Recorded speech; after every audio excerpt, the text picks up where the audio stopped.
Welcome back to Reptiles and Research. So today we're going to talk about allowing bearded dragons free roaming access outside of their vivarium. Normally in the room that the vivarium is in, just like I'm going to show you in today's example. Now if you want to do this, there's obviously some key caveats to it that we should discuss before we go into reviewing the footage, is that some top tips to making this safe is it's somewhere that is safe and the animal can't escape from there. No holes in the floorboards, no open window they can escape from. Make sure that the room is safe and secure as tip number 1. Tip number 2 is make sure that there's no debris or loose items that they could eat or swallow.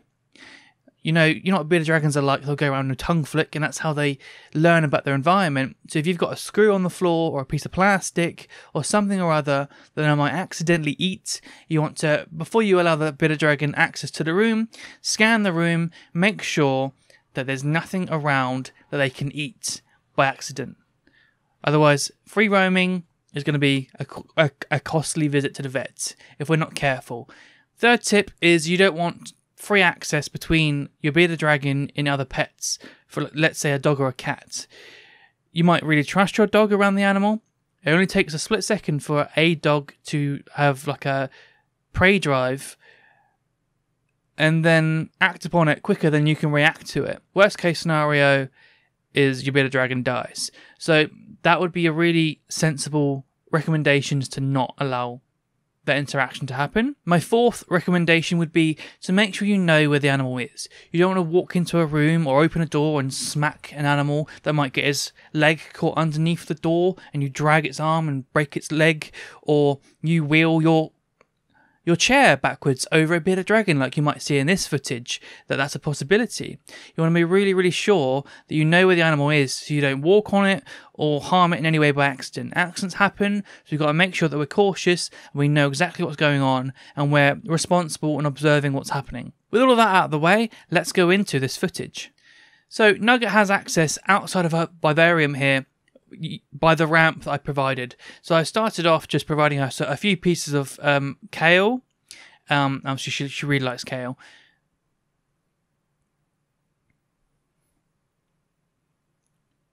Just wanted her to forage a little bit.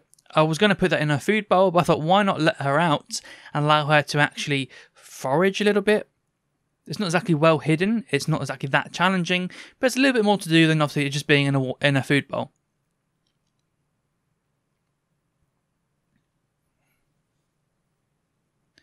One thing I do want to really highlight with this footage is the gait of this dragon and how far up the tummy tucks. It's not sagging across the floor, it's not being dragged across the floor. She's able to walk in an upright posture and her belly is held far above the floor in a proper lean position. She's a really good weight, and in Beardy Vet said that she was the best weight he'd seen in a while and probably in the top 10% of clients' bearded dragons he'd ever seen.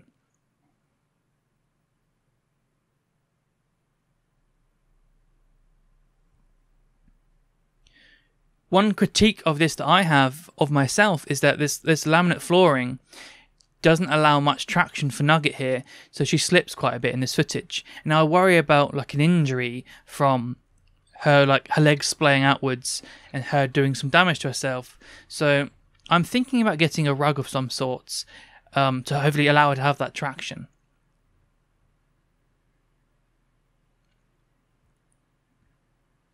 So actually in this footage I'm editing a podcast episode and also talking to Dylan on the phone about what it is he wants me to put in and do with the edit whilst Nugget is allowed to free roam. I spend a lot of time in this room editing and working like this, so now that I'm here most of the time, Nugget can obviously have this freedom to wander in and out as she wishes.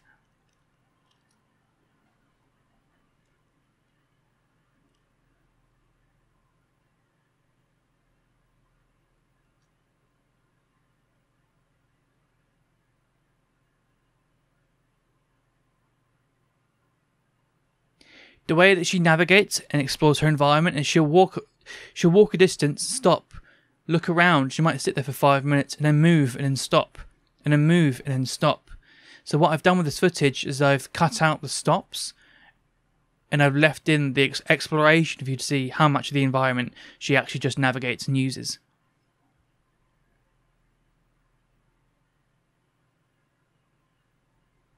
You can see these slips and a back leg like splaying outwards now and again.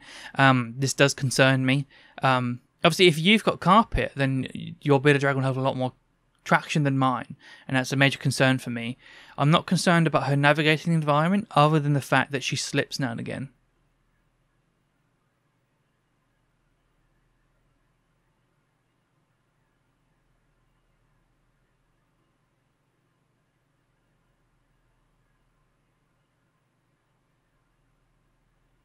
I love the upright, like, proud posture she, like, displays when she's, like, roaming the room. She seems so proud to be wandering around. I don't know, that's just how I, like, look at her body positioning, but I really enjoy allowing her that freedom of choice and that choice of control in her life to reach that upper level of, animal welfare. And she thermoregulates quite well. I mean, during this time when his footage was taken, the temperatures were somewhere between sort of like 26 to 30 in the room ambient. So she was very much comfortable in those temperatures, and what she would do is come in and out of the vivarium, bask, and then come out again, go back, bask, and then generally she would, when she had enough, she would go back in and just sit and chill on her log or somewhere in the vivarium, and wouldn't come out for like 45 minutes. And at that point, I would know, right, you're done then, I'll close the door. I'm really enjoying allowing her to have this freedom. So it's definitely a good idea if you can allow your bearded dragon to do this, because obviously they have far bigger ranges in the wild than obviously our vivariums can ever allow. I think it was somewhere between like 100 square meters was the range that Beardy Vet found male bearded dragons in. So obviously we can never really truly give that, but what we can give them is exploration and a sense of control over their environment. If you like this type of thing and you want to see how I did it with snakes, then you can watch this video right up here.